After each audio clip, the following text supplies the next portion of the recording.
So, you've done it. You've created an amazing product, something you're genuinely proud of. The idea is there, the quality is there, but now what? How do you actually turn that brilliant idea into a real, growing business? Well, that's exactly what we're going to break down right now. This right here. This is the question that keeps so many new entrepreneurs staring at the ceiling at 3 a.m. It's that little pang of anxiety when you realize, wow, having a great product is only half the battle. The other half is actually getting it to the people who need it. And without a map, it can honestly feel like you're just shouting into the wind.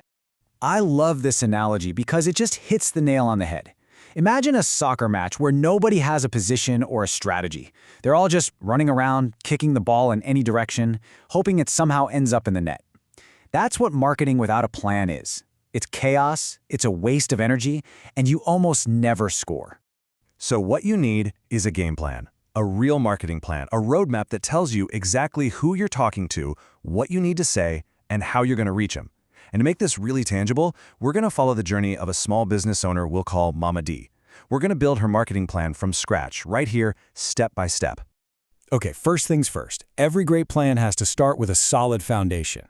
Before we can even think about how to market something, we need to be crystal clear on two things. Who are we as a business? And, just as important, who are our customers?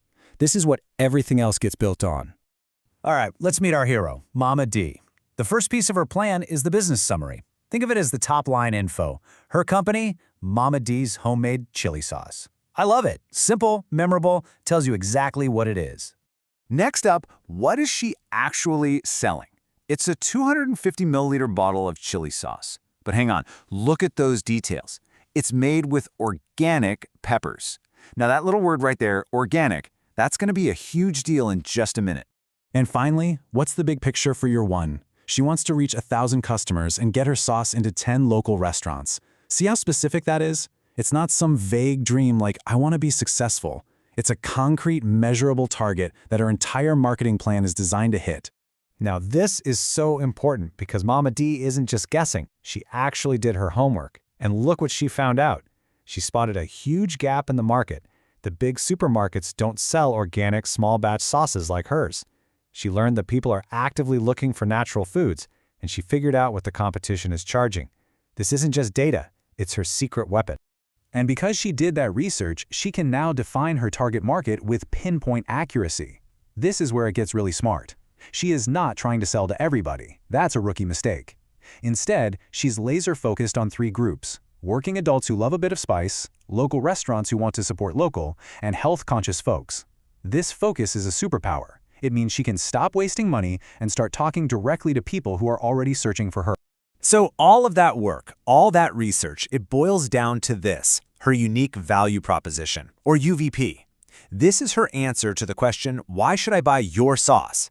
And just look at it. It directly speaks to everything she learned. Organic, local, no preservatives, and a better homemade flavor. That's her core message, right there. All right, the foundation is set. We know who Mama D is, we know what makes her special, and we know exactly who she's talking to. Now for the fun part. Let's move into the action plan. How does she actually get that message out there? Remember her main business goal was 1,000 customers? Well, for her marketing plan, we need to break that down into smaller, trackable goals. So it's not just sell sauce, it's sell 3,000 bottles. It's not just be on social media, it's reach 5,000 followers. You see? Every single one of these can be measured. You either hit it or you don't. Her first big strategy is, let's be honest, a total no-brainer for a business like this today: social media marketing. Why? Because that's where her people are. The foodies, the health-conscious shoppers. They're scrolling through Instagram right now. It's a direct line to her customers. But listen, just doing social media isn't a strategy. These are the actions. She's not just going to post photos of the bottle. She's going to provide value with recipes.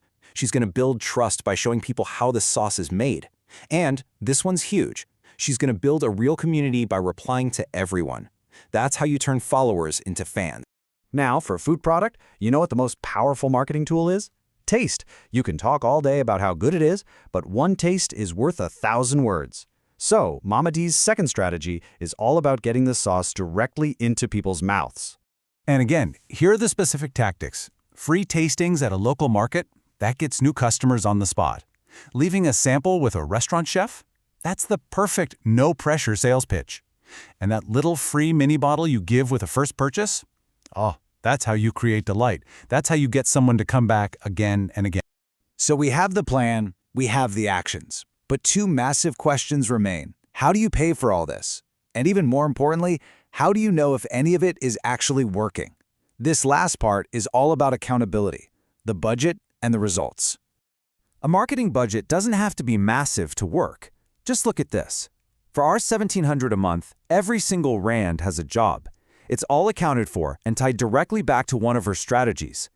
The R300 for ads goes to social media. The R500 for product cost covers her sampling strategy. It's all planned and purposeful spending. And this is how she keeps score. These are her key performance indicators, her KPIs. Think of them like the vital signs for her marketing. Is she selling enough bottles each week? Are her social media ads actually getting clicks? By tracking these simple numbers, she can see, in real time, what's working and what's a waste of time. Okay, so we've walked through this entire process. We've built a whole plan for a small business from the ground up. But let's just zoom out for a second and ask the big question. Why bother? Why go to all this trouble? Well, here's probably the most practical reason.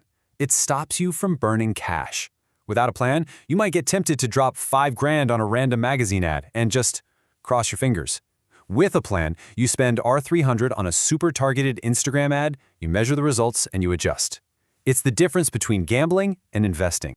So really, if you take one thing away from all this, let it be this idea right here. A marketing plan is your business's GPS. I mean, you wouldn't set off on a long road trip without knowing where you're going and the best way to get there, right? Your marketing is exactly the same.